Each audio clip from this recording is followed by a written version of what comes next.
رحم الله من قرأ الفاتحة.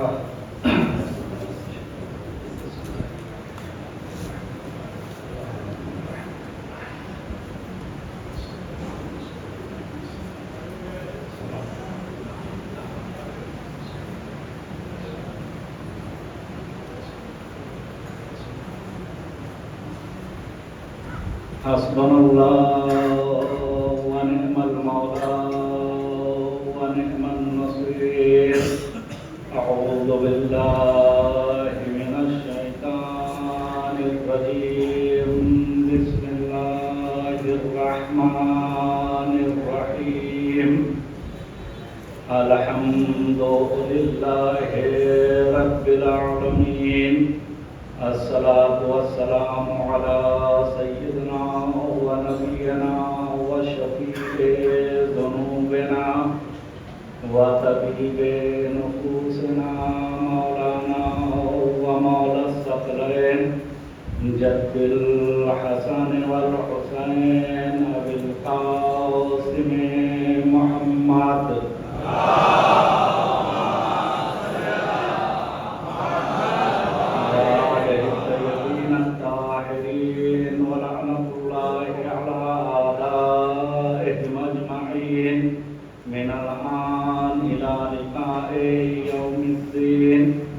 أما بعد فقد قال الله تبارك وتعالى في كتابه المجيد وفرقانه الحميد وقوله الحق.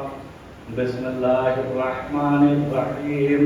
لقد كرمنا بني آدم وحملناهم في البر والبحر ورزقناهم من الطيبات وفضلناهم على كثير ممن خلقنا تفضيلا.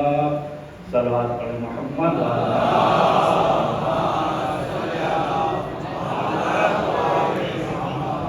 آپ حضرات سے تمام سے کہ ایک مرتبہ سورہ حمد، 3 مرتبہ سورہ توحید کی تلاوت فرما کر مرحوم و مقبول سید علی عباس آفری ابن سید عبادت حسین آفری کی روح کو ایصال فرمائیں. اللہم صلی علی محمد.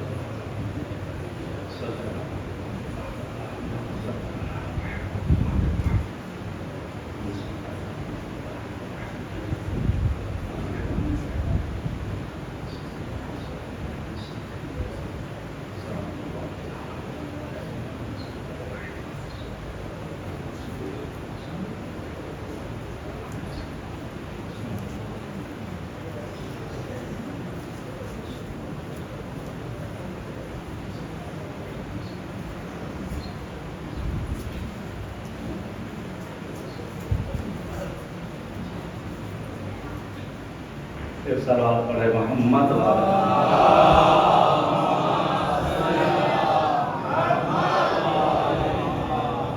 ارباب ولا صاحبان فہم و ذکا ماتمداران مظلوم کربلا عزاداران سید الشہداء.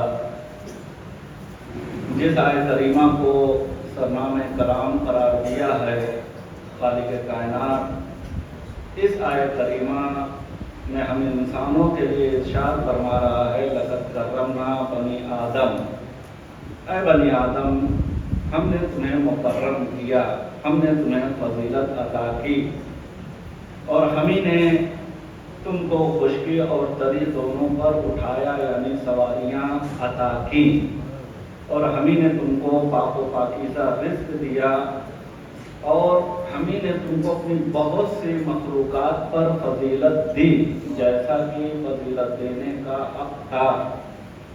یقیناً آج ایک ایسے بندہ مومن، ایک ایسے شخص، بلکہ یہ کہوں تو غلط نہیں ہوگا، ایک ایسی شخصیت کی مجلس ہے کہ جنہوں نے اس دنیا میں عین اس روایت کے مطابق زندگی گزاری کہ جس میں معصوم نے فرمایا کہ جب اس دنیا میں جیو تو اس طریقے سے زندگی گزارو کہ جب تک لوگوں کے درمیان رہو لوگ تمنا کریں کہ یہ ہمارے درمیان زیادہ دنوں تک زندہ رہے، اور جب دنیا سے چلے جاؤ تو لوگ افسوس کریں کہ بڑا نیک بندہ تھا جو ہمارے درمیان نہیں رہا۔ ہمارے مرحوم علی عباس بھائی انہی صفات کے مالک تھے۔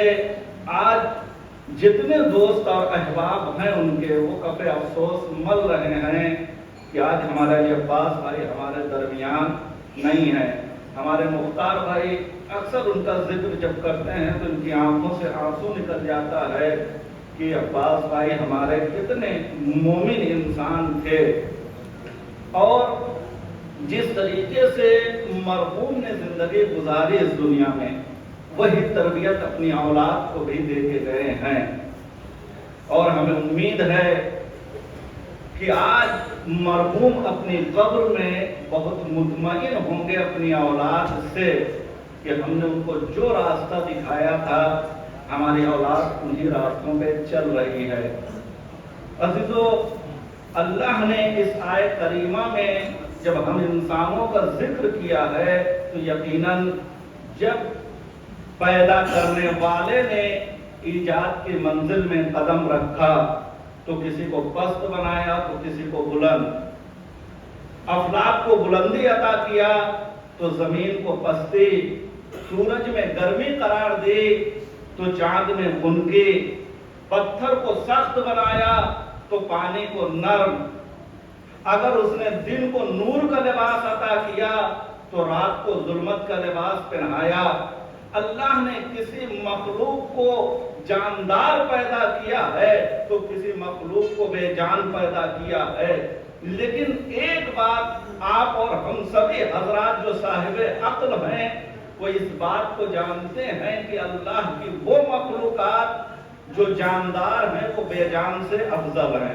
تھوڑی دیر کے لیے مقدماتی باتیں ہیں، توجہ میرے ساتھ رکھیے گا۔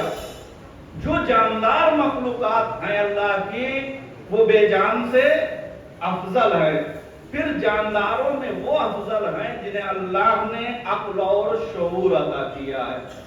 جب ہم نے عقل کی قید لگا دی تو صرف 3 جنسیں بچی، 3 مخلوق اللہ کی بچی ہیں۔ ایک ہم حضرت انسان ہیں، دوسرے جنات حضرات ہیں اور تیسرے ملائکہ ہیں۔ یہی 3 جنسیں تو ہیں جنہیں اللہ نے عقل و شعور عطا کیا ہے۔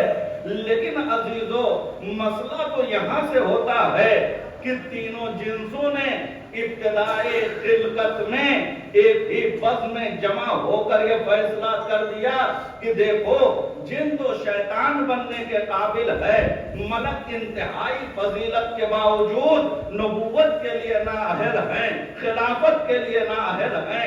انتخاب قدرت نے انی جاعل فی الارض خلیفہ کہہ کر جس ذات کو اپنی نیابت کے لیے چھانٹا ہے وہ ہم انسان ہیں، وہ ہم انسان ہیں۔ اور پہلا ہی انسان ترقی کے ان منازل پر قدم زن ہوا جہاں حیوان تو حیوان، ملائکہ بھی سر و سجود نظر آئے، جنت میں رہنے کا مستحق ہوا، نبوت کے تخت و تاج سے سرفراز ہوا۔ لیکن عزیزو، جب اس منزل پر اولاد آدم نے قدم رکھا تو کوئی حابیل بن کر ابو البشر کا لخت جگر بنا، کسی نے قابیل بن کر اپنے کردار کو ذلیل کیا۔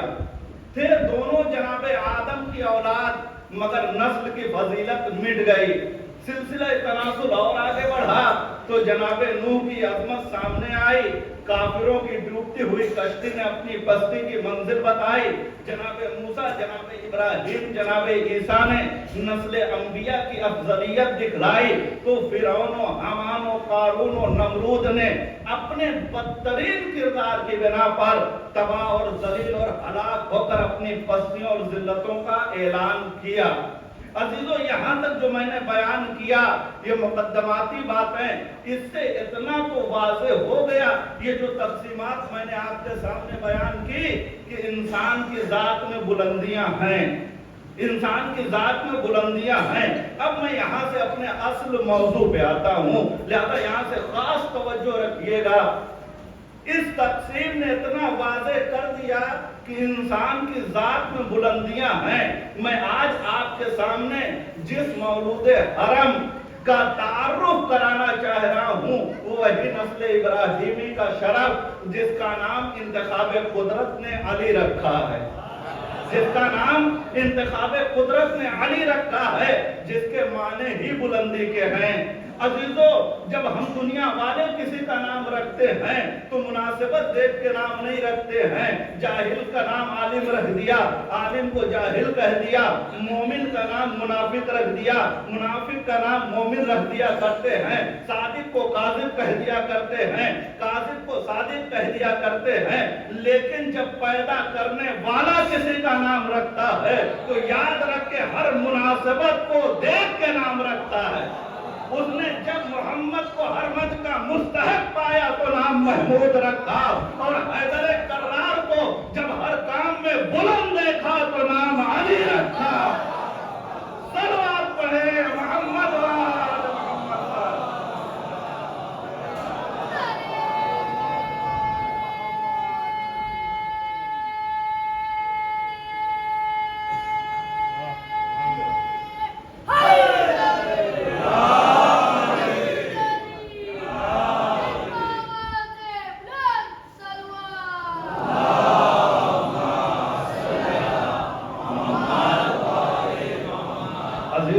اگر حسب اور نسب کے لحاظ سے بھی دیکھا جائے تو پوری دنیا میں کوئی مولا کائنات کا مقابلہ نہیں کر سکتا ہے۔ اسلامی عقیدے کے مطابق تمام دنیا کے مسلمانوں سے بہتر عربوں میں قریش، اور قریش میں بنی ہاشم، ان سے افضل کوئی نہیں ہے۔ مولا کائنات کی ذات وہ ہے۔ علی وہ پہلے فرد ہیں کہ جن کے ماں باپ دونوں ہاشمی تھے، یعنی چاہے فاطمہ بنت اسد کی جانب سے دیکھا جائے، چاہے جناب ابو طالب کی جانب سے دیکھا جائے۔ اور عزیزو، اب اس کے بعد دیکھیے جو میں بیان کرنے جا رہا ہوں، خاص توجہ کا طالب ہوں۔ اب اللہ نے کیا فضیلت عطا کی میرے مولا کو۔ عزیزو، اگر جناب آدم کو علم ملا تو میراث علم علی میں آئی۔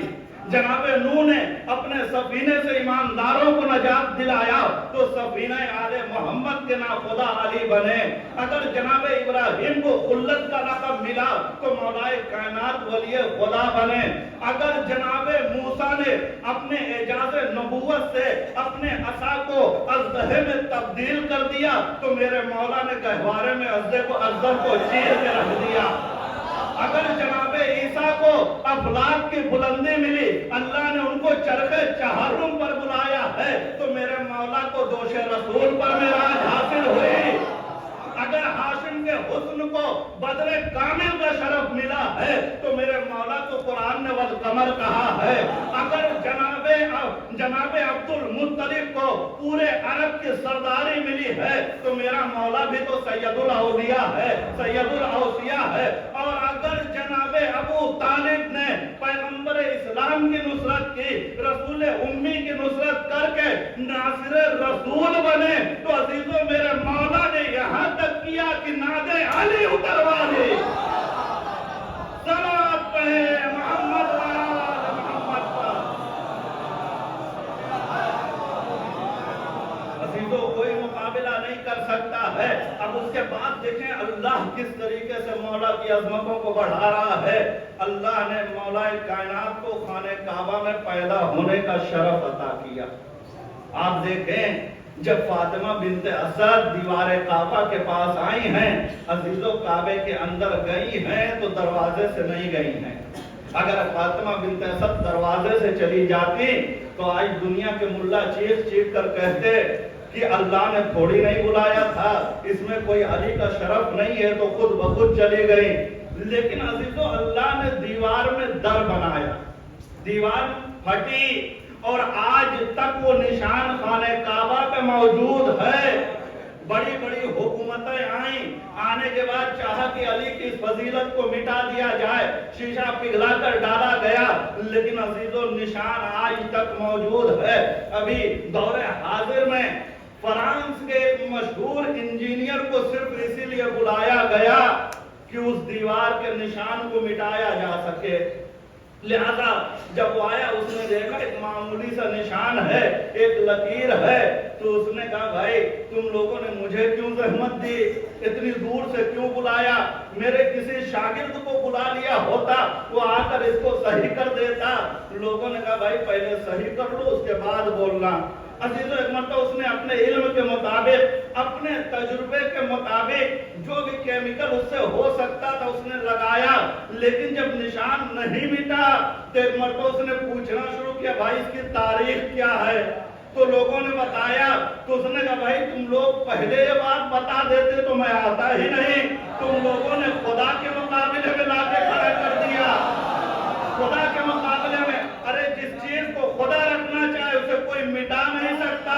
تو عزیزو مجھے اتنا کہنے دیجئے، جب دنیا کی بڑی سے بڑی حکومتیں خانہ کعبہ سے ایک لکیر کو نہیں مٹا سکی تو یہ دنیا مولا کے فقیروں کو کیا مٹائے گی؟ صلوات پڑھے محمد وآل محمد۔ علی علی علی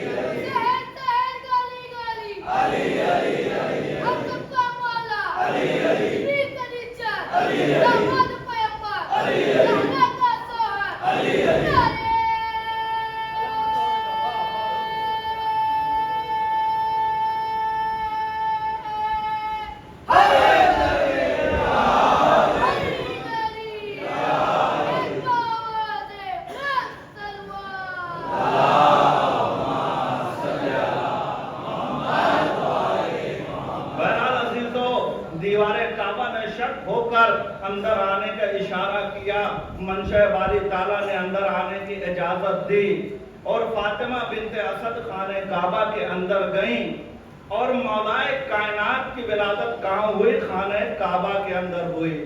عزیزو تاریخ میں ایک بیوی کا اور ذکر ہوتا ہے، ان بیوی کو کہتے ہیں جناب مریم، جو بیت المقدس میں خدا کی عبادت کیا کرتی تھی۔ جب روح اللہ کی ولادت کا وقت قریب آیا، آواز قدرت آئی مریم یہ خدا کا گھر ہے، عبادت کی جگہ ہے، یہ زچا خانہ نہیں ہے۔ جناب مریم کو وہاں سے نکالا اور روح اللہ کی ولادت درخت کے سائے میں ہوئی۔ لیکن عزیزو یہاں پر فاطمہ بنت اسد دروازے سے نہیں گئی، اللہ نیا در بنا کے بلا رہا ہے۔ عزیزو 3 دن تک فاطمہ بنت اسد خانہ کعبہ کے اندر رہیں، نہ دنیا نے کسی کو کھانا لے جاتے ہوئے دیکھا، نہ پانی لے جاتے ہوئے دیکھا۔ عزیزو 3 دن تک کھانا آیا کہاں سے؟ میں کہوں گا بھائی اللہ سا رحیم و کریم میزبان تھا، ولی خدا مہمان تھا، تو میزبانی کے انتظامات کیا کیا نہ ہوئے ہوں گے۔ کوثر کا پانی غسل مولود کے لیے آیا ہوگا، سبیل نے آرزو بڑھائی ہوگی، مریم آئی ہوں گی، حوا آئی ہوں گی۔ عزیزو جنت سے کھانا آیا ہوگا اور عزیزو 3 دن تک یہ مہمان نوازی چلتی رہی۔ اس کے علاوہ اللہ نے دیکھیں کیا کیا عطا کیا۔ اللہ نے مولا کائنات کو عصمت کا ایک حسین لباس تیار کر کے پہنایا، آنکھوں کو عین اللہ بنایا، کانوں کو اذن اللہ بنایا، ہاتھوں کو ید اللہ بنایا، چہرے کو وجہ اللہ بنایا۔ عزیزو 3 دن تک کھانا پانی جنت سے آتا رہا، لیکن جناب مریم کا جب ولادت ہوئی، جب تک مریم عبادت کرتی رہی، جناب زکریا کھانا لے کے جاتے تھے، دیکھتے تھے کھانا رکھا، مریم کہاں سے آیا؟ کہ اللہ کی طرف سے آیا، ان اللہ یرزق من یشاء بغیر حساب، اللہ جسے چاہتا بغیر حساب کے رزق دیتا ہے۔ لیکن جب ولادت ہوئی تو ایک مرتبہ جناب مریم نے کہا بار الہ بھوک لگی ہے، آواز قدرت آئی جاؤ خرمے کے درخت کو ہلاؤ۔ جناب مریم نے کہا بار الہ کل تک جب میں صحیح تھی، آج میں ناتوان ہوں، ضعیف ہوں، کمزور ہوں، میرے یہاں ولادت ہوئی ہے، تب تو مجھ کو حکم دے رہا جا کے درخت کو ہلاؤ، کل تک تو کھانا دے رہا تھا جب میرے پاس صحت تھی، آج میں کمزور ہوں تو مجھے کام کرنے کا حکم دے رہا ہے۔ آواز قدرت آئی اے مریم کل تک تمہارے دل میں صرف خدا کی محبت تھی، کل تک صرف خدا کی محبت تھی، لہذا میں کھانا دیتا رہا، لیکن آج سے اس بچے کی بھی محبت آ گئی، لیکن میں قربان ہو جاؤں اپنے مولا پہ۔ ایسے نہیں، رسول اللہ نے کہا اے علی تم سے محبت ایمان کی علامت ہے، اگر علی کی محبت دل میں پیدا ہو جائے تو کھانا جنت سے آیا کرتا ہے۔ صلوات پڑھے محمد وآل محمد۔ عزیزو دوسری تصریح کہ مولا کائنات کی ماں کے لیے کھانا کیوں آیا؟ آپ کہیں گے بھائی علی کی ذات وہ ہے جو جنت اور دوزخ کو تقسیم کرنے والے ہیں، ان کے بیٹے وہ جوانان جنت کے سردار ہیں، ارے یہ تو جب چاہیں جنت سے کھانا مانگ لیا کرتے ہیں۔ عزیزو بہرحال 3 دن کے بعد جب مہمان نوازی ختم ہوئی تو فاطمہ بنت اسد بچے کو آغوش محبت میں لیے ہوئے، آیت الہی کو سینے سے لگائے ہوئے، نور بصرہ کو دامن میں چھپائے ہوئے اپنی جگہ سے اٹھی، پھر دیوار کعبہ شق ہوئی۔ ادھر پیغمبر اسلام پہلے ہی سے مولا کائنات کے منتظر تھے۔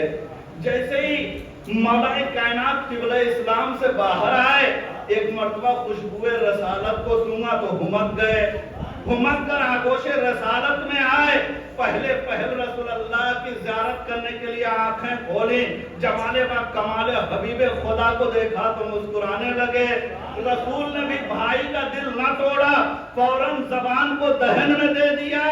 عزیزو دل چاہتا کہوں دہن 2 تھے زبان ایک تھی، دہن 2 تھے زبان ایک تھی، الفاظ متعدد تھے مطلب ایک تھا۔ اسی لیے تو مولا کائنات نے فرمایا ھذا ما زکانی رسول اللہ زکن زکا، یہ جو لعاب دہن رسول سینہ علی میں آیا، سینہ علی باب حکمت بنا۔ اب سمجھے مولا نے کیوں فرمایا؟ کہا کہ میرا علم وہ ہے رسول اللہ نے اس طریقے سے بھرایا ہے جس طریقے سے پرندہ اپنے بچوں کو بھراتا ہے۔ پرندوں کی ایک خاصیت ہوا کرتی ہے، جس طریقے سے ثابت لیتے ہیں ویسے ہی بچے کو چبا دیتے ہیں۔ یعنی مولا بتانا چاہ رہے ہیں جیسے رسول اللہ نے اللہ سے لیا ہے ویسے ہی مجھے دیا ہے۔ صلوات پڑھے محمد وآل محمد۔ عزیزو جیسے رسول اللہ کی آغوش میں مولا کائنات آئے، ایک مرتبہ کہتے یا رسول اللہ کیا توریت سناؤں، کیا زبور کی تلاوت کروں، کیا انجیل کی تلاوت کروں، کیا قرآن کی تلاوت کروں؟ ابھی قرآن نازل نہیں ہوا ہے، ابھی قرآن نازل نہیں ہوا ہے۔ رسول اللہ نے کہا علی سناؤ، مولا نے سنانا شروع کیا۔ جب توریت سنائی تو رسول اللہ نے تصدیق کیا علی توریت کو صاحب توریت سے بہتر پڑھا۔ جب انجیل کی تلاوت کی تو انجیل کو صاحب انجیل سے بہتر پڑھا۔ جب زبور کی تلاوت کی تو زبور کو صاحب زبور سے بہتر پڑھا۔ جب قرآن کی تلاوت کی تو قرآن مجھ جیسا پڑھا۔ عزیزو آج دنیا اعتراض کرتی ہے کہ 3 دن کا بچہ آغوش رسالت میں آ کے گفتگو کیسے کرنے لگا؟ میں کہوں گا دنیا والوں تمہاری عقلوں کو کیا ہو گیا؟ ارے رسول تو ہے جن کے ہاتھ پر سنگریزے بھی آ جائیں تو کلمہ پڑھنے لگتے ہیں، پتھر بھی آ جائیں تو بولنے لگتے ہیں، تو بچہ بول دے تو کون سی تعجب کی بات ہے؟ اور دوسری طرف سے دیکھا جائے عزیزو، اگر جناب یوسف کی عصمت میں 3 مہینے کے بچے نے گواہی دی ہو وَشَهِدَ شَاهِدٌ مِّنْ أَهْلِهَا، اور اگر روح اللہ جناب عیسیٰ نے پیدا ہوتے ہی فرمایا ہو انی عبداللہ آتانی الکتاب وجعلنی نبیہ، کہ میں اللہ کا بندہ ہوں، اللہ نے مجھے کتاب عطا کی اور نبی بنا کر بھیجا ہے۔ اب یہ لوگ کہتے ہیں ارے بھائی یہ تو کمال الہیہ کی دلیلیں ہیں۔ ارے بھائی جب یہ سب کمال الہیہ کی دلیلیں بن سکتی ہیں تو کیا مولا کائنات کا آغوش رسالت میں آ کر گفتگو کرنا، کلام کرنا، انداز بدلنا، کیا یہ سب کمال الہیہ کی دلیلیں نہیں بن سکتی؟ ایک صلوات پڑھے محمد وآل محمد۔ یعنی عزیزو اب مجھے کہنے دیجئے کہ ماں کی آغوش میں جب تک تھے تو مولا قرآن صامت تھے، جب رسول اللہ کی آغوش میں آئے تو بول اٹھے، ماں کی آغوش میں تھے تو خاموش تھے، رسول اللہ کی آغوش میں آئے تو بول اٹھے۔ یعنی مکان بدلنے سے مکین بدلا، رحل بدلنے سے کتاب بدلی، شاخ بدلنے سے ثمر بدلا، جگہ بدلنے سے اثر بدلا۔ اگر ماں کی آغوش میں قرآن صامت تھے تو رسول اللہ کی آغوش میں آ کے قرآن ناطق بن گئے۔ صلوات پڑھے محمد وآل محمد۔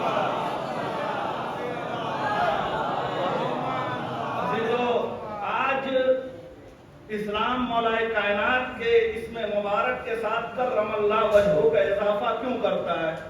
اس لیے کہ ہر کوئی مانتا ہے کہ مولا کائنات نے بچپنے سے لے کے جوانی تک اور جوانی سے لے کے بڑھاپے تک کبھی بھی کسی غیر خدا کے سامنے سجدہ نہیں کیا. وہ اور ہوں گے, ان کے ماننے والے اور ہوں گے جنہوں نے 40 سال تک بتوں کے سامنے سر جھکایا ہوگا, لیکن مولا کے بارے میں سب متحد ہیں کہ بچپنے سے لے کے جوانی تک, جوانی سے لے کے بڑھاپے تک, آخری عمر تک مولا کائنات نے کسی غیر خدا کے سامنے سجدہ نہیں کیا. بلکہ علامہ شبلنجی نے اپنی کتاب نور الابصار میں یہاں تک لکھا ہے کہ جب مولا کائنات بطن مادر میں تھے اور فاطمہ بنت اسد, توجہ کریے گا, فاطمہ بنت اسد کسی غیر خدا کے سامنے سجدہ کرنا چاہتی تھیں تو علی بطن مادر میں یوں بے چین ہو جایا کرتے تھے کہ فاطمہ بنت اسد کسی غیر خدا کے سامنے سجدہ نہیں کر سکتی تھی. میں اس روایت کو ماننے کے لیے تیار نہیں ہوں. کیوں؟ اس لیے کہ ہم شیعوں کے عقیدے کے مطابق ہمارے انبیاء اور اوصیاء کے والدین جو ہوتے ہیں وہ کبھی بھی کافر نہیں ہوتے ہیں, یہ پاک صلبوں سے اس دنیا میں آتے ہیں. لہذا ہم اس روایت کو ماننے کے لیے تیار نہیں ہیں, لیکن اس روایت نے اتنا تو واضح کر دیا کہ علی کا علم ولادت سے پہلے بطن مادر میں یہ تھا کہ وہ پہچان لیا کرتے تھے لطیف کون ہے, کثیف کون ہے, خبیر کون ہے, سجدہ کرنے کے قابل کون ہے, ٹھکرا دینے کے قابل کون ہے. تو عزیزو, جس علی کا علم بطن مادر میں ہو کہ وہ پہچان لے لطیف کون ہے, کثیف کون ہے, خبیر کون ہے, حق کیا ہے, باطل کیا ہے, سجدہ کرنے کے قابل کون ہے, ٹھکرا دینے کے قابل کون ہے, وہ علی ولادت کے بعد اگر آ کر رسول خدا کی آغوش میں چاروں کتابوں کی تلاوت کر دے تو تمہیں تعجب ہو رہا ہے. صلوات پڑھے محمد وآل محمد پر.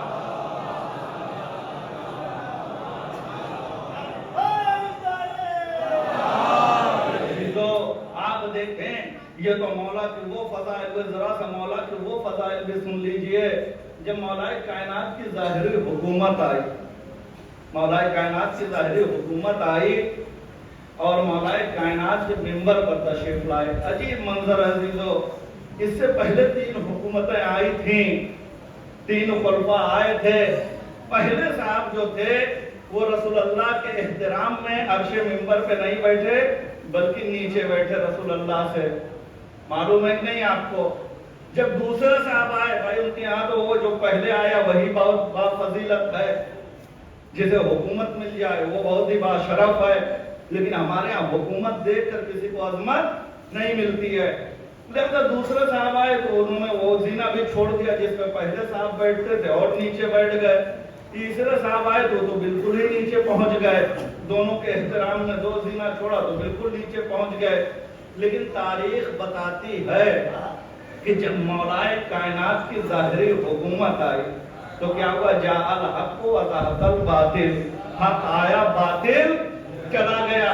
ایک مرتبہ مولا کائنات نے پہلے زینے پہ قدم رکھا, دوسرے زینے پہ قدم رکھا, تیسرے زینے پہ قدم رکھا. یہ اپنے لفظوں کو بدل کر آپ کے ذوق سماعت کے مطابق ہی جملہ حوالے کر دوں کہ میرے مولا نے تیسرے کو رودا, دوسرے کو رودا, پہلے کو رودا, رہا کر عرش منبر پر بیٹھے. ایک صلوات پڑھے محمد